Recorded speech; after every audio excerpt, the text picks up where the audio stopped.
Bismillahirrahmanirrahim. Assalamualaikum warahmatullahi wabarakatuh. Selamat pagi pemirsa. Senang sekali dapat menyapa Anda di program unggulan MTS Negeri 2 Kota Mobagu Entertainment, yaitu Esmada TV MTS Negeri 2 Kota Mobagu. Suara madrasah, suara bangsa. Bersama narasumber kita yang luar biasa pada edisi perdana kali ini langsung dari Kepala Kantor Kementerian Agama Kota Mobagu yang terhormat Bapak Jamaluddin Lamato SPDI MPD. Selamat datang di Madrasah Sanawiyah Negeri 2 Kota Mobagu. Selamat datang di MTS Negeri 2 Entertainment Esmada TV. Suara madrasah, suara bangsa. Selamat. Terima kasih. Apa kabar Bapak? Alhamdulillah sehat, luar biasa pagi ini. Ditambah dengan semangat hadirnya podcast MTS Negeri 2 Kota Mobagu. Terima kasih. Di serba-serbi liburan ini Bapak tetap aman terkendali ya semua. Alhamdulillah dengan berbagai aktivitas, madrasah, siswa-siswa libur, tapi kan pegawai tetap bekerja. Tetap bekerja dengan ikhlas Bapak ya. Insya Allah berkah, amin ya robbal alamin. Selanjutnya Bapak, juga tema kita hari ini yang luar biasa insya Allah, yaitu meningkatkan kualitas dan menjawab tantangan di madrasah pada era digital ya. Ya Bapak, namun sebelum kita lanjut ke pembahasan tema kita pada hari ini, izin Bapak, ini ada kreativitas dari siswa berupa UMKM siswa yang biasanya ini program-program kelas Pak biasanya. Jadi ada beberapa wali kelas yang memang punya program-program di kelas. Salah satunya ini program food and drink Pak. Yang ini yang buat siswa sendiri. Mungkin Bapak bisa mencoba terlebih dahulu Pak sebelum saya coba. Coba. Sambil ini ternyata ada promosi-promosi juga. Iya Pak, betul sekali ya, karena memang siswa-siswa MTS Negeri 2 Kota Mobagu memang sangat kreatif. Saya Pak. coba toppingnya saja. Coba, gimana Pak rasanya? Jadi ini Pak puding terapung, karena pudingnya itu di bawah ada terapung, di bawahnya ada biskuit dan di tengahnya itu ada coklat. Kemudian ini flanya full keju dan susu Pak. Jadi dan ini yang buat anak-anak biasanya mereka jual di koperasi madrasah. Jadi ada koperasi madrasah di MTS. Nah itu biasanya siswa yang jual ini Pak. Nah, ini. Luar biasa ya. Permisa kameranya mana ya? Terima kasih. Luar biasa. Egi yang makan. MTS Negeri 2 Kota Mobagu, sehat, cerdas, bertalenta. Oke baik Bapak, kami ucapkan terima kasih yang sebesar-besarnya sebelumnya karena sudah berkenan hadir di edisi perdana podcast MTS Negeri 2 Kota Mobagu hari ini yang luar biasa dengan tema kita juga tadi yang telah kita sampaikan, yaitu meningkatkan kualitas dan menjawab tantangan di madrasah pada era digital Bapak. Seperti kita ketahui bersama bahwa pendidikan zaman dulu dan sekarang itu perbedaannya sangat terlihat jelas, terbukti dengan pembelajaran sekarang yang lebih kreatif lagi dan lebih meningkat lagi khususnya dalam penggunaan digital dalam pembelajaran. Nah, tentang tema tadi Bapak, kualitas seperti apa yang harusnya ada di madrasah dan perlu ditingkatkan khususnya madrasah-madrasah yang ada di Kota Mobagu. Oke, jadi yang pertama saya ingin mengapresiasi dulu. Selamat atas pencapaian keren ini untuk Negeri 2 Kota Mobagu. Terima kasih. Hari ini tampil perdana, on air perdana podcast MTS Negeri 2 Kota Mobagu. Jadi sekali lagi selamat. Tentu ini pencapaian yang luar biasa. Tidak perlu menunggu sempurna. Keberanian on air, keberanian tampil itu sudah satu kemenangan untuk MTS Negeri 2 Kota Mobagu. Jadi sekali lagi selamat kepada Ibu Kamar, tim kreatifnya MTS Negeri 2 Kota Mobagu, dan untuk seluruh keluarga besar MTS Negeri 2 Kota Mobagu. Yang perlu diingat bahwa sekali tampil, sekaligus ini juga sudah menjawab pertanyaan dari Egi, bahwa sekali kita tampil, kita tidak hanya menyuarakan MTS 2 tidak hanya sekedar mengkampanyekan tentang keberadaan MTS Negeri 2 Kota Mobagu, tetapi juga sekaligus MTS 2 menjadi jembatan ilmu, bukan saja untuk warga madrasah, tapi untuk seluruh publik Kota Mobagu khususnya dan publik Totabuan pada umumnya. Jadi saya ingin menyapa publik Kota Mobagu, publik Totabuan, Ya, selamat datang di podcast MTS Negeri 2 Kota Mobagu. Dega Niondon Komendon Kominta. Terima kasih Bapak ya. Ya. Bapak, itu tadi berarti yang perlu ditingkatkan adalah keberanian dulu kita Pak ya, mau mencoba sesuatu yang baru juga ya di era digital ini ya Pak. Ya, keberanian karena sekarang ini kita diperhadapkan dengan situasi yang sifatnya eksponensial. Kalau dalam matematika itu biasanya ya istilah eksponensial itu keadaan yang angka yang melompat-lompat. Misalnya 1, 2, 3, 4 dikuadratkan 2, 1 jadi 2, 2 jadi 4, ya kan? 3 jadi 6. Dari terlalu cepat perkembangan di era digital ini. Bayangkan kalau dulu kita sudah bangga hanya dengan mengetik messenger, mengetik WA. Ternyata sekarang bukan cuma sekedar mengetik, kita bisa memperoleh informasi segalanya melalui AI dengan berbagai macam aplikasinya. Jadi luar biasa sekarang. Jadi ada banyak hal yang kita tidak duga. Ternyata orang sebagai orang tua, sebagai guru belum dapat, orang anak sudah dapat. Bayangkan itu. Jadi memang ini hadirnya podcast ini sudah merupakan jawaban atas tuntutan zaman yang sudah dijawab dimulai oleh MTS Negeri 2 Kota Mobagu. Begitu ya pemirsa ya. Jadi keberanian dulu untuk mencoba, karena di era digital seperti ini ya kalau kita tidak mencoba ya kapan bisanya ya Pak ya. Begitu juga dengan menyikapi perubahan-perubahan yang ada, tidak perlu jauh atau lari, tapi kita coba, kita pelajari, ya insya Allah yang baik di situ bisa kita terapkan seperti itu Pak ya.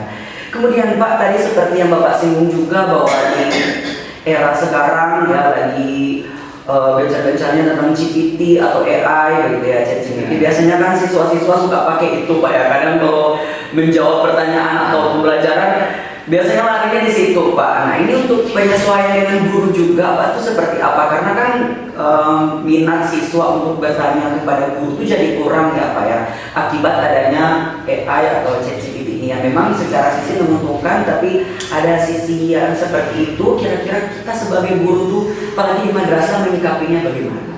Ya, kalau dulu istilah buta aksara itu memang benar-benar tidak bisa membaca dan menulis. Ya.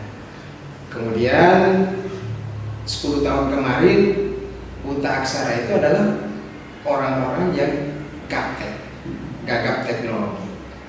Nah, kalau sekarang bukan sekedar gaptek, orang yang buta aksara adalah termasuk guru, termasuk orang tua, termasuk orang pemangku kepentingan di madrasah. Yang buta aksara adalah yang tidak bisa menyesuaikan dengan perkembangan AI, ya kan? Jadi guru harus beradaptasi juga dengan AI. Makanya saya kurang bersepaham dengan pendapat yang mengatakan bahwa AI itu dajjal. Ya. Itu secara otomatis akan menghentikan minat anak-anak kita, termasuk minat guru dan orang tua, untuk bersesuaian dengan perkembangan zaman. Yang harus kita upayakan adalah bagaimana anak-anak kita silahkan beradaptasi dengan AI, tetapi kita imbangi dengan iman dan takwa. Begitu juga guru, dan kalau perlu kita adakan lomba-lomba bikin video pendek, video reels gitu, yang bernuansa Islam, sehingga ke depan nanti akan hadir anak-anak kita lewat bantuan AI, mereka menjadi konten kreator Islami, ya, dan sambil berdakwah. Jadi kita tidak menutup diri dengan perkembangan zaman, perkembangan digital. Ajarkan anak-anak kita untuk bisa mendalami AI, bahkan kalau perlu bisa menciptakan aplikasi yang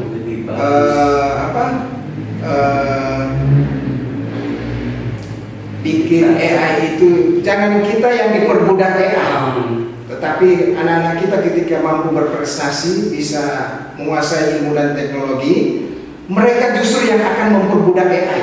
Semua bisa dijawab AI. Kenapa kita cicil-cicil pertanyaan? Kasih banyak itu pertanyaan biar AI, karena AI tidak akan pernah kelelahan menjawab apapun yang akan kita pertanyakan. Jadi Jangan kita yang diperbudak AI, jangan anak-anak kita yang diperbudak AI. Kitalah yang menguasai ilmu dan teknologi sehingga kita bisa memperbudak AI. Jadi kalau saya konsepnya seperti itu, jangan menutup diri dengan perkembangan yang digital. Pelajari kemudian gunakan dengan sebaik-baik mungkin sehingga bermanfaat juga untuk kita Pak ya. Ya, sekarang kita masih serba kekurangan konten kreator Islami yang bisa bikin-bikin video pendek, gitu, tapi yang disukai banyak orang, tapi sekaligus ada napas dakwah di situ. Insya Allah saya Pak rencananya. Amin, kita doakan bersama mudah-mudahan kayak gitu. Ini luar biasa. Iya Pak. Terus Pak tadi kan seperti Bapak singgung bahwa guru-guru itu juga harus mempelajari gitu biar nanti bisa balance dengan anak-anak juga karena anak zaman sekarang kan mereka sudah tersentuh dengan teknologi di usia dini. Begitu sementara kita lihat di lapangan juga ada beberapa guru yang memang masih menutup itu. Kira-kira untuk Kementerian Agama sendiri ada nggak program untuk merekrut guru-guru tersebut seperti itu untuk bimbingannya seperti itu? Ya, maksudnya guru-guru yang harus mahir digital. Yang guru-guru kan di lapangan sering kita temui memang ada beberapa guru yang belum terlalu paham akan itu. Gitu. Tapi untuk penguasaan materi saya masih memakai metode tradisional begitu Pak. Gitu. Ini tidak bisa, sudah tuntutan zaman. Sudah tuntutan zaman bahwa guru-guru pun harus melek digital, melek AI. Kita harus menguasai. Kan ada banyak pembelajaran yang sifatnya mandiri, bisa bertanya, bahkan bisa bertanya langsung di aplikasi-aplikasi AI. Jadi ada pendapat yang mengatakan seorang ahli dari Amerika, ini sudah lama sekitar tahun 2002, bahwa anak-anak Gen Z itu, ya, bahkan yang milenial belum termasuk. Yang Gen Z kesini itu adalah mereka adalah penduduk pribumi dunia digital. Yang milenial ke belakang termasuk orang yang orang ini dikategorikan pendatang di dunia digital. Pendatang di dunia digital. Jadi orang ini imigran digital. Kenapa? Karena orang lahir di zaman belum ada smartphone. Tetapi anak-anak yang sekarang yang Gen Z ke bawah ke sini itu lahir sudah ada smartphone. Gitu. Mungkin waktu lahir si bayi belum pegang handphone, tetapi waktu ibunya hamil itu sudah dengan handphone. Tafsirannya di sini. Jadi waktu anak masih di dalam kandungan sudah mama sudah pegang smartphone, berarti anak juga sudah konten. Sudah di pro malah. Sudah di pro. Si bayi yang masih belum lahir sudah di pro. Dari perut sudah dipromosikan. Tidak perlu lagi orang bertanya mau belajar bahasa apa, karena memang ini sudah dunianya. Jadi cari belajar mandiri tentang dunia digital. Dan guru harus menyesuaikan. Kalau tidak, ya bagaimana bisa memberikan contoh. Ya, untuk Muri Handayani, yaitu Imadya Mangunkarso di tengah membangun karsa, di belakang memberi dorongan. Kalau guru tidak menguasai dunia digital, agak repot 3 rumus pendidikan dari Ki Hajar Dewanto. Betul, itu jadi harus menyesuaikan menyesuaikannya itu kita mengambil hal yang bermanfaat, kemudian meminimalisir hal-hal yang dapat menimbulkan sisi negatif ya Pak ya, karena tidak bisa dipungkiri juga ya Pak. Oh iya, dunia digital memang ibarat 2 sisi mata uang. Ketika atau istilah di daerah kita beda apalah, mau potong ke bawah putus, ke atas pantul ke atas juga putus. Jadi tinggal bagaimana kita menempatkan betul kata menempatkan itu. Jadi selalu dikontrol, orang tua, guru selalu mengontrol anak-anak ketika sedang membuka gawai, ya kan? Jangan sampai ada situs-situs yang tidak selayaknya sesuai umur. Itu harus selalu mengontrol. Itu bukan nanti buka HP. Orang tua, guru mengontrol itu bukan nanti mau minta HP. Mana mulia, jangan soal ada situs-situsnya tidak bagus, itu tidak bukan nanti itu. ke situ juga bagus. Tetapi mengingatkan, Dek, Nak, kalau ada situs-situs yang kami buka ternyata di situ ada pertanyaan apakah Anda sudah di atas umur 18 atau belum di atas umur 18, sebaiknya jangan usah buka. Itu akan mengganggu kamu punya perkembangan. Jadi akan mengganggu kamu punya mental. Masih boleh menjadi presiden ke depan, boleh menjadi gubernur, boleh menjadi wali kota, cuma jadi orang-orang yang tidur di dalam got kan tidak bagus. Nauzubillah min zalik ya. Khusus siswa-siswa MTS Negeri 2 sukses-sukses ya. Jangan seperti itu nak ya, bahaya. Kemudian Pak, tadi Bapak juga sempat menyebutkan bahwa memang ada perlu pembatasan untuk penempatan media ya Kak ya, atau era digital ini. Tapi banyak juga yang bertanya gitu kan, karena di madrasah ada imbauan untuk pembatasan menggunakan handphone di lingkungan madrasah. Itu kira-kira pembatasan seperti apa gitu, supaya sekalian juga nanti orang tua yang menonton di rumah, karena biasanya banyak orang tua yang japri wali kelasnya menanyakan ini pembatasannya seperti apa, sementara ada beberapa pelajaran yang memang harus menggunakan teknologi gitu Pak. Kira-kira pembatasan seperti apa yang dimaksud?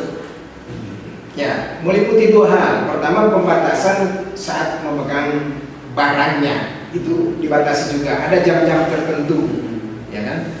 Kemudian juga termasuk pembatasan terkait dengan aplikasi di dalam. Itu juga harus dikontrol, ya kan? Jadi kayak saya maksudnya contoh kecil saja, ini bukan cerita-cerita keadaan di rumah.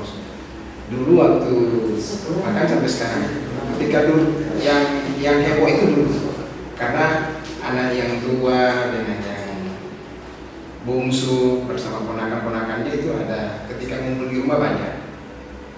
Saya perintahkan si bungsu jam 9 malam kumpul handphone. Jadi saya sudah sediakan satu keranjang itu. Ini bapak dan mama handphone sudah di dalam keranjang. Adik punya mana? Ya, tapi kumpul semua itu kakak-kakak punya. Jadi harus dibatasi. Karena kalau tidak dibikin aturan seperti itu, mereka bisa pegang handphone sampai subuh.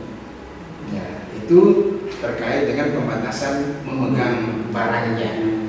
Terus juga ada pembatasan softwarenya, gitu. Aplikasi di dalamnya juga harus dikontrol. Ini memang sudah seperti ini zamannya. Kalau dulu orang repot dengan urusan kayak mau bikin tugas ilmiah itu cari buku di mana-mana, jalan ke toko, pesan di kota lain, tunggu pengiriman. Sekarang kan ada lebih mudah, ada PDF-nya, ya, ada PDF, ada e-booknya, ya kan? Jadi zaman berubah, ada apa yang dulu kita kerjakan manual, sekarang dikerjakan tidak manual lagi, ya kan? Jadi di sisi lain mendapat kemudahan, tetapi di sisi lain kita juga dituntut mengeluarkan energi untuk pengawasan, ya kan? Untuk pengawasan. Nah, seperti itu. Jadi Bapak Ibu yang ada di rumah, jadi pengawasan yang dimaksud adalah bukan pembatasan penggunaannya untuk pembelajaran ya Bapak Ibu, tapi lebih ke kayak aplikasi-aplikasinya, terus jam-jam penggunaannya. Nah, di madrasah juga seperti itu. Jadi kalau misalnya memang di kedapatan ya, biasanya ini sering kedapatan Pak, diambil nanti kalau misalnya siswa-siswa menggunakan itu tidak pada waktunya. Nah, ini yang mungkin menjadi rujukan aturan yang sudah dikeluarkan oleh Kementerian Agama seperti itu ya pemirsa ya. Wah, luar biasa sekali Pak pembahasan kita hari ini ya. Banyak sekali yang Bapak sampaikan tadi. Yang pertama, keberanian ya. Kita harus berani mencoba zaman dan membawa zaman, mempergunakannya, mengendalikannya supaya nanti bisa benar-benar sejalan dan berguna untuk kita semuanya. Dan ini butuh kerjasama di pihak madrasah. Kalau diaplikasikan kepada siswa tadi juga kerjasama dengan pihak madrasah dan orang tua ya Pak ya, tentunya pastinya. Jadi setiap kali on air ini podcast MTS Negeri 2 Kota Mobagu, ini tidak saja saya bilang tadi tidak saja sosialisasi terkait keberadaan madrasah, tetapi juga ini membuka satu pintu sekian banyak inspirasi untuk publik Kota Mobagu. Jadi kalau sudah dimulai begini, tentu keberadaan madrasah ini menjadi jaminan kepada publik bahwa madrasah khususnya MTS Negeri 2 Kota Mobagu itu adalah akan menghadirkan kader-kader terbaik anak-anak bangsa yang selalu kita dengung-dengungkan generasi emas di tahun 2045. Jadi sekali lagi luar biasa MTS Negeri 2 Kota Mobagu. Ya, hadir pertama itu sudah selain pengalaman pertama juga menjadi guru terbaik untuk perkembangan selanjutnya podcast ini. Saya sebenarnya ya, biar belum bahas-bahas tema lain, baru ini ada dimulai saja ini sudah cukup puas dan luar biasa. Luar biasa, terima kasih pemirsa. Seperti itu ya Pak. Satu kata Pak buat MTS 2 Kota Mobagu coba. Keren. Ya keren ya. Berani mencoba untuk perubahan lebih baik Pak ya. Itu keren ya. Dapat keren ya pemirsa. Jadi luar biasa tema kita pada hari ini. Bapak sudah menjelaskan banyak sekali ya. Yang pastinya ini bermanfaat untuk kita semuanya. Khususnya pemirsa yang sedang berada di rumah, yang sedang libur ya. Bisa menyimak ini untuk nantinya persiapan ketika masuk nanti ya di bulan depan. Tinggal lama lagi Pak ya, tidak terasa. Dan insya Allah kita akan sehat-sehat selalu, dimudahkan segala urusan dan rezekinya. Tentunya doa yang sama juga kepada Bapak Kepala Kantor Kementerian Agama Kota Mobagu. Mudah-mudahan selalu sehat, dimudahkan segala urusan dan rezekinya, sehat selalu, dan pastinya diberikan kekuatan oleh Allah Subhanahu Wa Taala untuk membawa perubahan lebih baik di Kota Mobagu ini, khususnya madrasah-madrasah yang ada di lingkup Kementerian Agama Kota Mobagu. Ya, seingat saya ini mudah-mudahan sesulut ya. Untuk kalau pulang mundur raya saya yakin. Nah, mudah-mudahan juga sesulut. Amin. Ini podcast pertama di lingkungan madrasah di Bumi Totabuan atau mungkin juga se-Sulawesi Utara adalah podcast MTS Negeri 2 Kota Mobagu. Banyak selamat, luar biasa. Betul sekali pemirsa ya. Dan insya Allah kita akan konsisten Pak nih ya, karena insya Allah ini jangan diputus. Sekarang semula direncanakan berikut siapa yang tampil, gitu. Tidak perlu, saya bilang tadi di awal, tidak perlu menunggu sempurna, jangan pikirkan grogi, gitu, santai dan berani tampil saja. Kita bicara santai, gitu. Mungkin suasananya bisa seperti suasana ketika anak-anak muda di Kota Mobagu di luar sana yang suka-suka nongkrong sambil ngopi, ya kan? Hadirkan suasana-suasana seperti itu sambil kita menularkan, memberikan banyak ilmu dan inspirasi kepada teman-teman kaum muda khususnya di Kota Mobagu. Iya, seperti itu pemirsa. Terakhir nih Pak ya, aduh Pak banyak ya. Terakhir itu Bapak ya, pesan yang ingin Bapak sampaikan nih kepada guru-guru MTS Negeri 2 Kota Mobagu yang sedang libur, tapi liburnya serasa tidak libur karena sedang merancang berbagai macam metode untuk persiapan masuk. Juga kepada siswa-siswa dan orang tua wali murid MTS Negeri 2 Kota Mobagu yang ada di rumah sekarang yang sudah percaya menitipkan anak-anaknya di MTS Negeri 2 Kota Mobagu ya kan, secara karena Pak MTS Negeri 2 Kota Mobagu kemarin baru saja meraih sebagai madrasah paling berprestasi se-provinsi Sulawesi Utara. Kira-kira apa yang ingin Bapak sampaikan kepada? Ya, saya memang harus mengulangi itu. Kalau untuk publik Kota Mobagu dan masyarakat Totabuan pada umumnya, ketahuilah bahwa untuk jenjang madrasah sanawiyah, yaitu MTS Negeri 2 Kota Mobagu itu terbaik satu se-Sulawesi Utara. Untuk jenjang madrasah sanawiyah, jenjang SMP saja. Jadi ini madrasah berprestasi. Sebagaimana yang diminta tadi, apa saran atau ajakan dibawa untuk teman-teman guru dan siswa yang nanti akan masuk pada hari pertama tahun pelajaran 2026-2027 itu tanggal 13 Juli 2026. Ya, untuk para guru ini di masa rehat peralihan tahun pelajaran, tetap meskipun sambil istirahat atau apa, kita tidak liburan, yang liburan kan siswa. Di saat siswa-siswa yang sedang libur, guru-guru tetap fokus pada persiapan dokumen pembelajaran, kan? tim penyusun kurikulum fokuslah di kurikulum operasional madrasah, sehingga pada 13 Juli nanti semua kita, kepala madrasah, KOTU, wakil-wakil kepala madrasah, guru-guru, tenaga kependidikan, guru wali, dan semua termasuk guru mata pelajaran, itu tidak gagap ketika berhadapan dengan siswa karena sudah ada pedomannya. Pedomannya di mana? Ada di kurikulum operasional madrasah. Jadi masa rehat ini fokuslah di situ. Dan kepada seluruh siswa dan orang tua siswa, khususnya MTS Negeri 2 Kota Mobagu, nanti selamat menyambut menyongsong tahun pelajaran baru. Mentalnya siap saja. Yang pasti seluruh madrasah di Kota Mobagu itu sudah mengikrarkan diri sebagai madrasah ramah anak. Jadi madrasah di Kota Mobagu, termasuk MTS Negeri 2 Kota Mobagu, tentunya adalah madrasah yang berkomitmen untuk tidak ada bully.